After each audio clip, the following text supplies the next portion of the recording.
Alright guys, so it has been a while since I've done a commander deck tech. Ever since I've seen this commander, Rune of the Hidden Realm, I've always wanted to build a deck around it just because it's a cool creature. It really does fit the spirit of commander. Yes, it's a precon, but obviously I wanted to build my own stuff into it.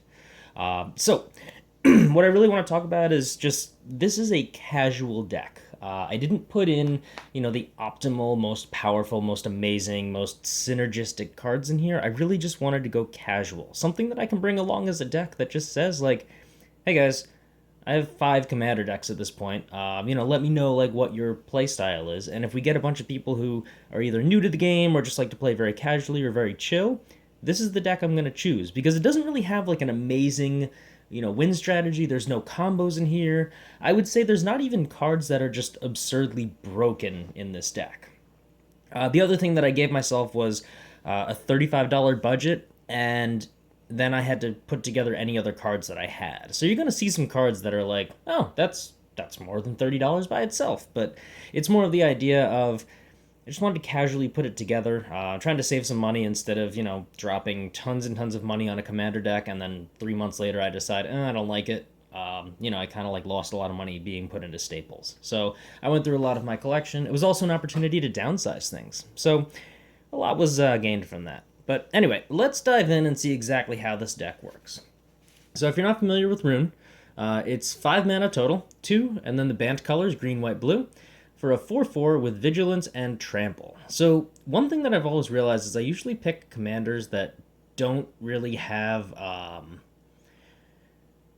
strong body presence or like really a lot of power to it just as itself, but this is pretty good. I mean, I could just play with this commander and just beat face with it, and the fact that it has Vigilance makes its next ability even greater.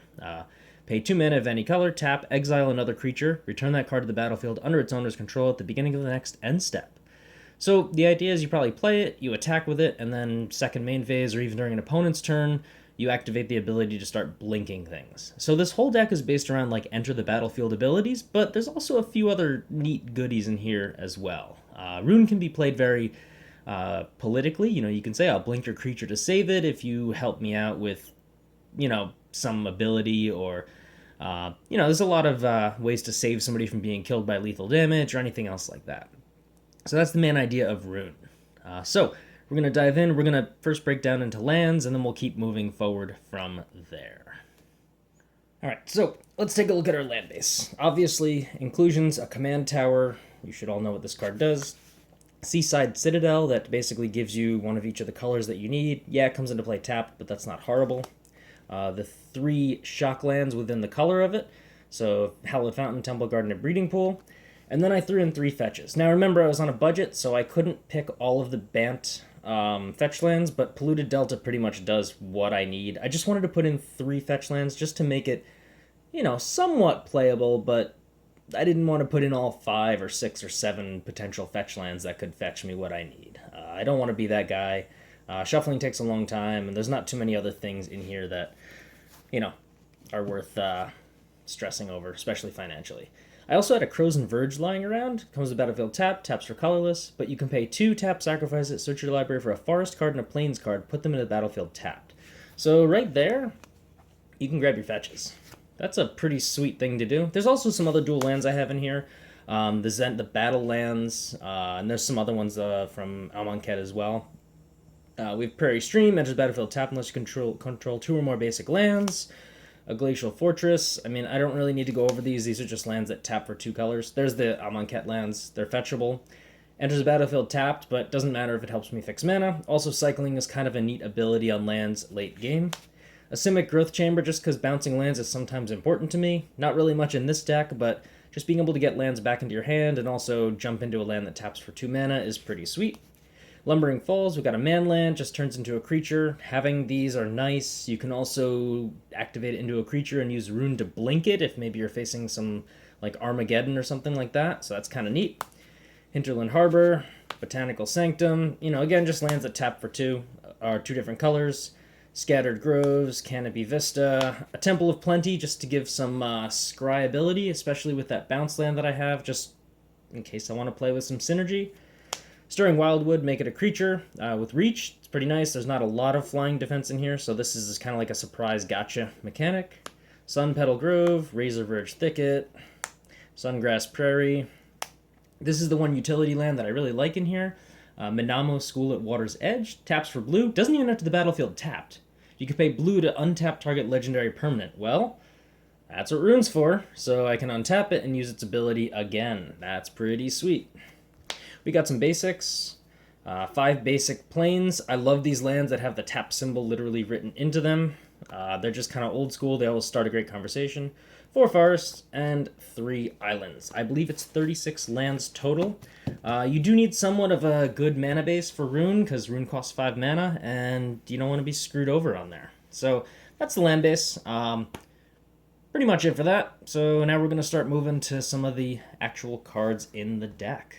Alright, so we're going to start looking at the 1-drops. I tried to order each of them by casting cost and by some sort of like significance that they have to the deck, but it's not perfect. First 1-drop, obviously a Birds of Paradise. Like, come on, it's a mana dork that gives you one of the 3 colors that you need. An Avacyn's Pilgrim, just in case you need to fix into white from green. Just a good card. Yes, I should have a Noble Hierarch in here instead, but I really don't have the money to drop on one of those right now. I threw in a Mystical Tutor. Search your library for an instant or sorcery. There's a few instants and sorceries in here, just kind of like emergency stuff. You'll see them emerge, but it's nice to have a Mystical Tutor for things. A Worldly Tutor. This deck has a lot of creature-based interactions, so being able to search for stuff through the tutor is a great way to, kind of set yourself up for these blink effects over and over again. Tithe is one of my favorite ramp cards ever. It's on the reserve list. It's getting kind of hard to find, and I would recommend you pick up at least one of these. Tithe allows you to search your library for a Plains card, but if an opponent controls more lands than you get to search your library for an additional Plains card. So you could fix into all 3 colors with this. If I first turn have a Tithe, I could wait until my opponent has an extra land, play this, search my library for a Flooded Strand and a Hallowed Fountain, which are the 2 lands that give me blue and green. Sorry, not a Flooded Strand. Temple Garden and Hallowed Fountain. And I have my mana fixed at this point into all 3 colors. So Tithe is just a busted card in my opinion. And also, of course, the Soul Ring. The reason why I really like using Soul Ring for this is it synergizes well with Rune because it taps for the exact amount of mana needed to activate its ability. So for 1 mana, I basically have a, activator for Rune's stuff. So that's the 1-drops. We're going to keep moving on into each piece. 2-drops are coming up next. Alright, so from our 2-drops, we have the 3 signets that we need. Simic, Azorius, and Selesnya signets. They just tap for the mana to diversify into what we need. They're great, 2 mana drops. Every 3-color deck should probably consider running at least 1 or 2 of these. Alright, we have some boots, some Swiftfoot boots, and Lightning Greaves. These are both for protecting Rune, and also to give it haste, so if we're playing it late game and we have some extra mana floating. It's also good for protecting other creatures that, maybe we don't want to give our opponents the ability to start hitting. One thing we need to keep in mind for Lightning Greaves, though, is if we equip Lightning Greaves, the creature has Shroud, so we can't target it with Rune's ability. So we do need to be a little bit careful of that. The fact that the equip cost is 0 is great, though. We can unequip it, blink it, and next turn when it comes back, we can re-equip it. But, again, something to keep in mind. Right, Blade of Selves is a card that, when I started building this deck, I wanted to really focus around an insurance policy in case I lose Rune somehow. If I don't have Rune, I still want to get some of these great enter the battlefield abilities. Blade of Selves does that. You can equip your creature, give it Myriad, so whenever it attacks, for each opponent other than the defending player, you get a token of it. So, you drop an Eternal Witness and you swing with this with 3 opponents, you're getting 2 cards back with tokens. Then the cool thing is, you could use Rune to blink the attacking creature so it doesn't die. You may have to re-equip it, but you've got this kind of like tech that allows you to clone creatures really, really quickly, and 2 of them launch an offense on your opponent, and also use Rune to back it up to protect it. So I like Blade of Selves. It's pretty neat. It's also 2 mana. Keep in mind, all these 2 mana drops, artifacts, they're going to come in mind for the 3 drops. Illusionist Bracers, whenever an ability of equipped creature is activated, if it's not a mana ability, I get to copy it. So what's neat about that is Rune can now double blink things. And there's a few other creatures that have some abilities that do some neat stuff, but I really think this will be equipped onto Rune for the most part. Strionic Resonator, pay 2 and tap to copy target triggered ability that I control. I can choose new targets. So all of these enter the battlefield things, I can copy them and double them right here. So again, another nice thing to play around with. Coiling Oracle is the first card that actually, when it comes into play, it does something. Reveal the top card. If it's a land, it goes right into play. Otherwise, it goes into my hand. Great card for just ramping. Turn 2, you drop it. Hopefully you get a land, drop it into play. If not, you can use Roon to keep blinking it. It's essentially drawing a card with an additional upside if that card happens to be a land. We have a Mist Meadow Witch. This is an additional backup policy for Roon. Pay 4 to remove a creature from the game, put it back into play under its owner's control. So again, it's another blink effect, but I might as well have multiple copies of these just in case something happens to Roon. Eladamri's Call. It's an instant, search your library for a creature, reveal it, put it in your hand, and then shuffle. So this is great because it goes right into my hand. If I have enough mana, I can play it, cast it, blink it, and do some other shenanigans right there. Flicker Form, another insurance policy. You play it on a creature. You can pay 2 white to exile it, and it with all the auras attached to it, and it comes back into play to the battlefield at the beginning of the next end step. So yeah, it's pretty neat because it allows me to just drop it on top of a blinkable creature. And of course, we got to run a counterspell. Fun fact about this card, you may see the borders are slightly damaged and old. This was one of my first Magic cards ever. I bought a 6th edition starter set way back and forever ago. And this is one of the cards, so it's kind of nice to put one of my old school counterspells that has literally been at my side since I've started playing Magic into here. It just has a lot of value to me, and it's nice when I cast it. I can kind of like drop this at a casual table and just kind of share a story of my first Magic cards. Kind of gets stories going, gives us a little bit of a mini break throughout the game, just to kind of share a couple stories here and there, and then make it a more fun thing. So yeah, counterspell. Of course, you want to put some sort of counter magic. Arguably, I could run other cards, but I like counterspell. It's a nice, neat, and simple card. All right, so those are the 2-drops. Let's move on to the 3-drops. All right, we got our 3-drops here. One of the first cards that I like is Wood Elves. It lets you search your library for a forest card, not just a basic forest. So again, it's some mana fixing, it's nice blinking, it's nice ramping, all these different things. Tribute Mage. When I told you to pay attention to all my 2-drop artifacts, my goodness, will this card do work? It searches for your signets, it searches for your boots, it searches for Strionic Resonator, it searches for Illusionist Bracers, all these different things. It'll just search and put together for you, which is pretty nice because you drop this turn 3. Next turn you have a Signet ready. That brings you to 4 mana. Next turn you have a land, you drop Roon, and then you can keep blinking this guy to start building into Signets or equipment or protective stuff or anything that you need to really respond to the situation. And people don't like when your creatures gain Shroud or Hexproof because they've got some plans for your creatures, and this is not gonna fall into their plans. Knight of Autumn, I think this card is just absolutely bonkers. Love this card. When it comes to the battlefield, enters the battlefield, choose one. 2+1/+1 counters on it, so you can make it a 4/3, just a nice body to put some threats or pressure on your opponent. You can destroy an artifact or enchantment, or you can gain 4 life. In Commander, you start with 40 life, but once your life total starts getting into single digits, if you can repeatedly gain 4 life, that's pretty good. All right, we have its cousin, Reclamation Sage. Enters the battlefield, you may destroy target artifact or enchantment. I would say Knight of Autumn is, for the most part, better just because you have more options, but I would like to have 2 of these options than just 1. We have a Banisher Priest. I know there's a deck tech or a thing where you can kind of like play it, and then once the ability enters the stack, you can exile Banisher Priest and reset it. It doesn't work anymore, but it's nice just to be able to knock out a creature that an opponent has that's a problem.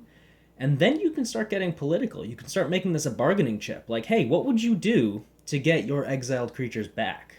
Because I can use Roon to blink it, give you it back, and choose a new target. So, how you feeling about that?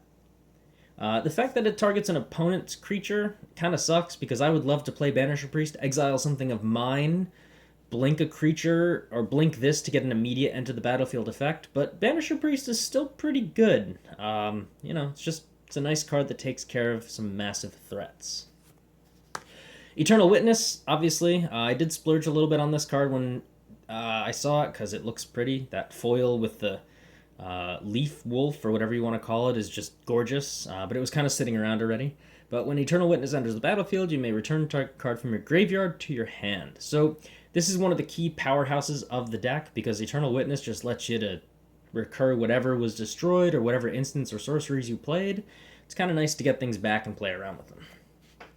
Soul Herder, another insurance policy. Whenever a creature is exiled from the graveyard, put a +1/+1 counter on this. So first off, even if I'm just activating rune abilities, Soul Herder just gets stronger and stronger. At the beginning of your end step, you may exile another creature you control, then return it, so you get to blink stuff. If you want to blink an Eternal Witness every turn, well, that's pretty good. Yeah, especially if you have a counterspell that you want to keep using, every round and when things come back to you. So Soul Herder, great card. Flicker Wisp, another card that allows you to kind of blink things, but you can also exile other things, like an opponent's creature. So you could drop Flicker Wisp to exile one of their creatures until the beginning of the next end step. So you can kind of shut down stuff if you use Rune to blink it during your turn, or anything else like that. Also, a 3/1 flyer can chip away at your opponent's life. Peacekeeper, amazing card, especially with this. A lot of people thought this didn't fit synergistically with it, but I think it does. Creatures can't attack. Well, what if I were to take Rune and blink it for my turn? Well, now creatures can attack, and then the second this guy comes back, creatures can't attack anymore. Peacekeeper is a great card. It's a weak body, but honestly, being able to drop it and then maybe give it, like, hexproof, your opponents are going to have a tough time dealing with that. Gift of Immortality, just another great card. I love getting the enter the battlefield effects on stuff. So when the enchanted creature dies, return to the battlefield under its owner's control. Then Gift of Immortality comes back to that creature. So every turn you could have a potential creature death if you want to like chump block it or something like that. And then Gift comes back attached to it. So it just keeps recurring and you keep getting enter the battlefield effects. Eerie Interlude, obviously a must-have in this deck. Exile any number of target creatures you control, return to the battlefield at the beginning of the next end step. This will survive Wraths. This will survive my Wraths. So if I want to clear the field, I could play this first and then drop like a field clearance or something like that. Yeah, and then also if I have 5 or 6 creatures all with enter the battlefield effects, well, this is going to do some work. This is going to give me like 5 or 6 enter the battlefield triggers, and that could severely change the game. Aura Shards. Takes care of enchantments and artifacts whenever a creature enters the battlefield. Well, it's kind of neat when creatures keep entering and keep triggering this, destructive process. So my opponent's mana rocks, their enchantments, things like that, goodbye. Corrosion Grip, split second, destroys an artifact or enchantment. Great card, must have if you're running green. Generous Gift, destroy target permanent. Controller makes a 3/3 green elephant creature. I know there's also Beast Within, but I just decided to put in one of them. Some destruction is fine for me. Again, this is casual. This is supposed to be fun. This is supposed to be like, kind of heart of the cards, goof around with things, and just have fun with it. A Commander Sphere, obviously we're running 3 colors. This is nice, and there's a card later that kind of works a little bit synergistically with this, but we'll go over that later. A Rhystic Study. I got a bunch of these. Didn't cost me anything. I like putting them in. I took out Mystic Remora because I didn't want to be too oppressive with drawing cards, and, again, we're playing some casual stuff. And I threw in a Bant Charm. Just one of each color. Choose one, destroy target artifact, or put target creature on the bottom of its owner's library, or counter target instant spell. Just to have those options is nice. And then throwing in Eternal Witness to bring it back, well, I'm going to enjoy that. Especially be able to counter some instants, or just to put creatures on the bottom of their owner's library. Like, goodbye, you're gone, I never have to deal with you again. It's a great thing to do. Those are the 3 drops. All right, let's move on to our 4 drops. All right, so moving forward, we're going to see less optimized cards and more just like, oh, that looks fun, I want to play it. One of them is Archaeomancer. When it enters the battlefield, you can return an instant or sorcery card from your graveyard to your hand. Yeah, it's significantly worse than Eternal Witness, but again, casual, fun, happy commander, stuff like that. So it'll bring back things, Counterspell or any other type of instant Bant Charm or anything else that's coming up.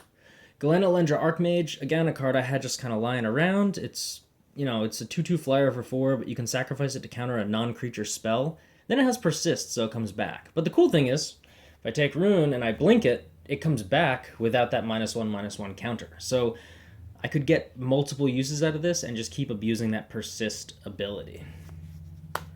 Spike Weaver enters the battlefield with 3 +1/+1 counters on it. Pay 2 to remove a counter to put it on another creature. Not going to use that much, but you can pay 1 to make a fog effect, so you prevent all combat damage. 3 opponents, 3 +1/+1 counters on it. Combined with Rune, I can kind of recur this again and again and just lock down combat damage being dealt to me or to other opponents if I want to play politically.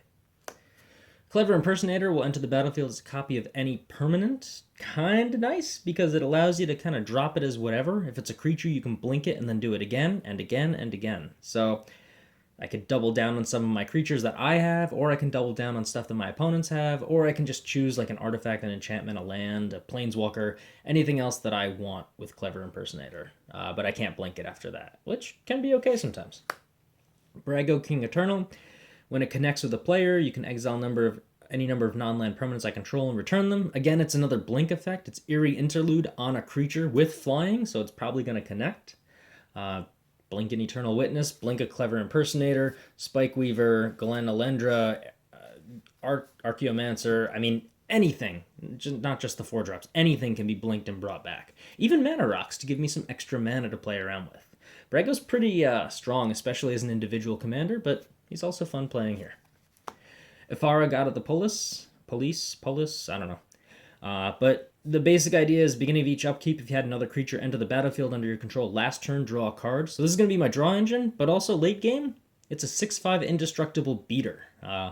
Good card. So yeah, it's a great thing to run around. It survives a Wrath, although it might knock it off as a creature, but hey, that's okay. Ifara is a great card to just have in the deck, and it lets you just keep drawing cards and going from there. Restoration Angel, 3/4 flyer, flash flying. When it enters the battlefield, you can exile another non-angel creature you control and return it. Again, another blink effect, and this is an immediate blink, so that's pretty nice for getting enter the battlefield effects right there.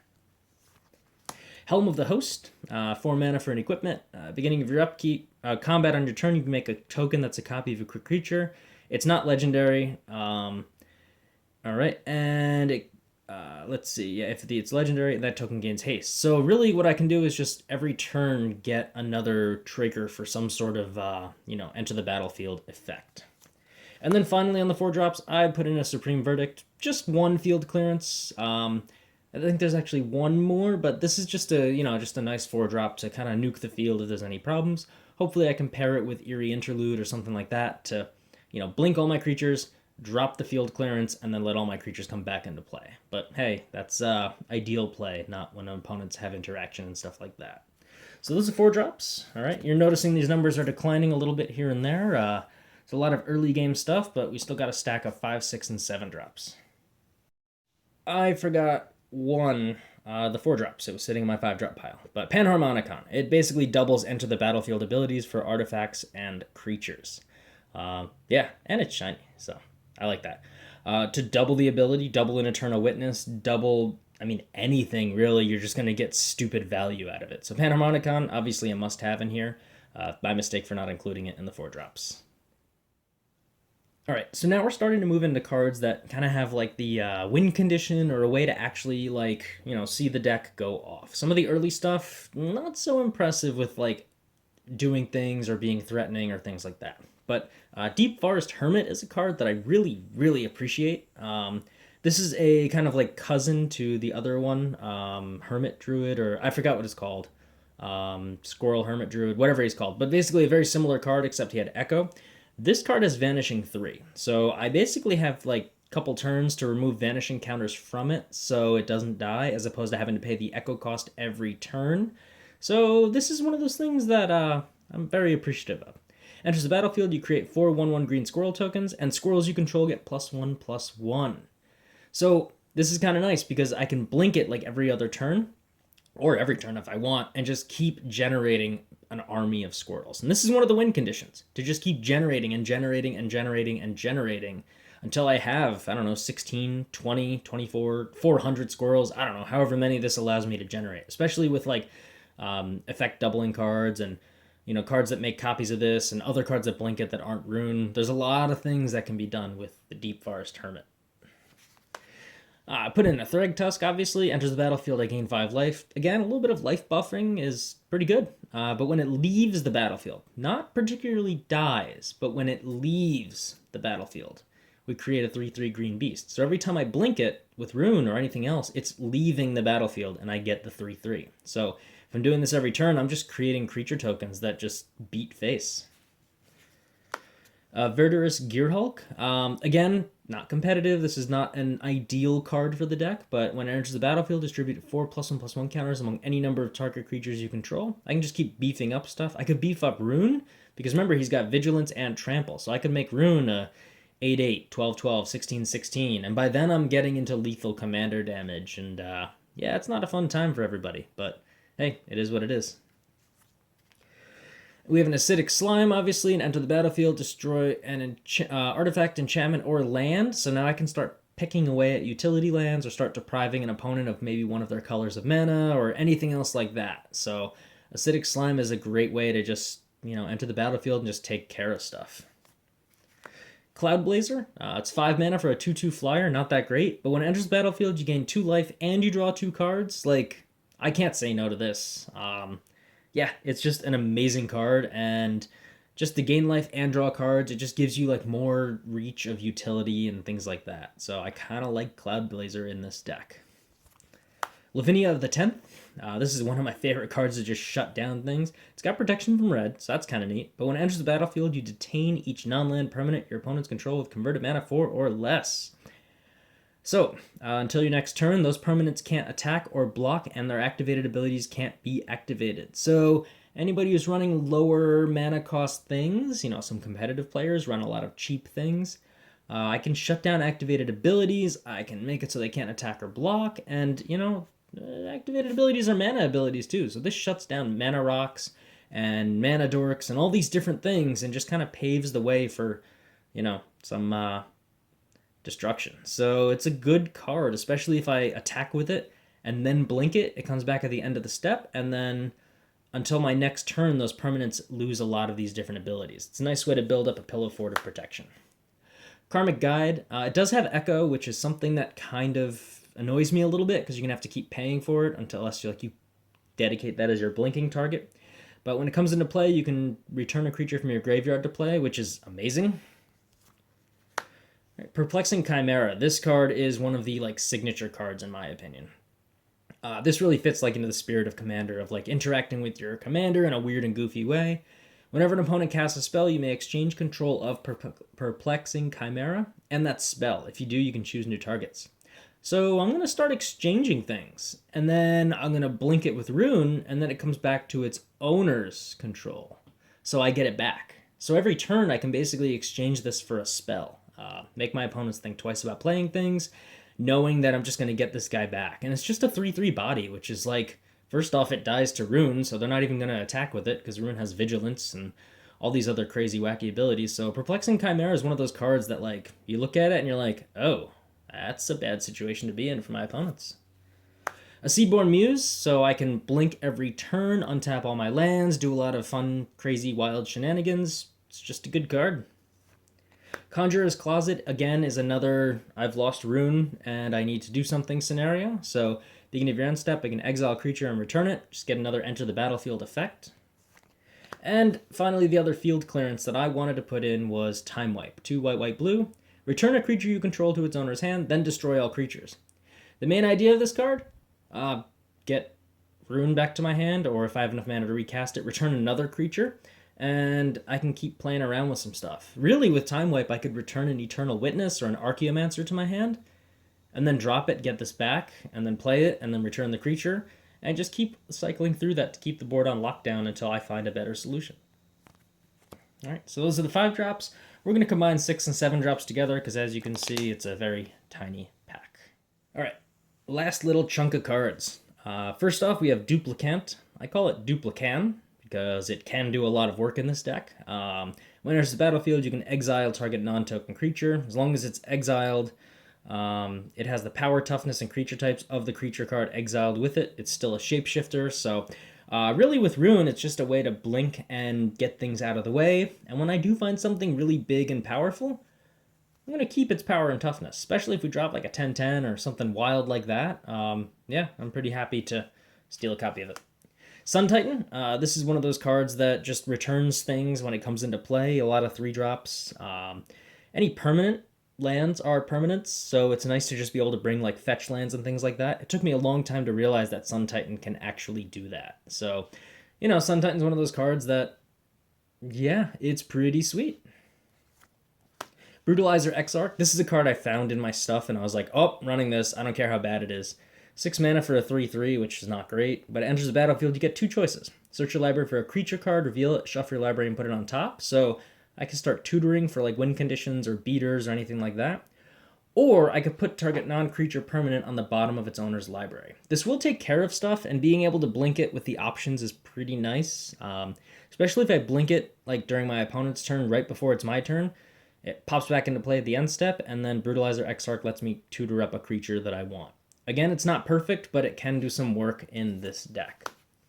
Deadeye Navigator, that's an obvious include. It soul bonds with a creature, and each of those creatures has 1 in blue to exile and return it to the battlefield under your control. Just start blinking things. There's some permanent, like infinite combos that go with this, but I'm not about those, so that's not something that I really want to do. But Deadeye Navigator is good for just blinking a bunch of stuff. Any of these things that you saw here, it kind of makes it so it can be repeated again and again, so we're not stuck with just Roon, having to do the tap ability and have to wait till your next turn to activate it. I threw in a Myr Battlesphere, just like the Deep Forest Hermit. It's just a good card that generates some tokens, and then this also does some direct damage that you can use if you have enough Myr in play. So great card, good body, it's a great defender and things like that. And our last card is Agent of Treachery. I wanted to put this in because it looks like so much fun. Enters the battlefield, gain control of target permanent. At the beginning of your end step, if you control 3 or more permanents you don't own, draw 3 cards. So play it, gain control of something, blink it, gain control of something, blink it, gain control of something. And now I have an extra draw step in addition to owning 3 other permanents that weren't originally mine. Or at least controlling them, not owning them. But yeah, that's Roon. So he's a great card. Again, it's more of a casual play. He's kind of a kill-on-sight commander, because once you start dropping stuff and blinking them, people start to take offense to it. So in my opinion, it's more fun to be like the fun player who's just like, hey guys, I'm just playing a pretty casual deck. There's no major threats here, but if you leave me unchecked, I'm gonna make you regret it. So yeah, that's Roon. I hope you enjoyed kind of watching through one of these deck techs, and I'm actually gonna probably revisit Tasigur as my next deck. I started getting bored with the build of it, so he's going to be the next thing to play around with. It's some improvements. It's going to be similar to my older video, but hey, let's see what's changed in there. All right, so thanks for watching, and if you have any questions or comments, let me know. I know I'm going to get a lot of comments that say, oh, you should run this card, you should run that card. Please, please, please send them my way. Just keep in mind this is not a competitive build. This is not a fierce build. It's a lot of political play. It's a lot of fun. It's trying to channel the spirit of Commander so that, we can just all enjoy, just playing and doing wacky things. And I think Roon is definitely embodying the spirit of that. So with that said, hope you guys have a wonderful day, and thanks for watching.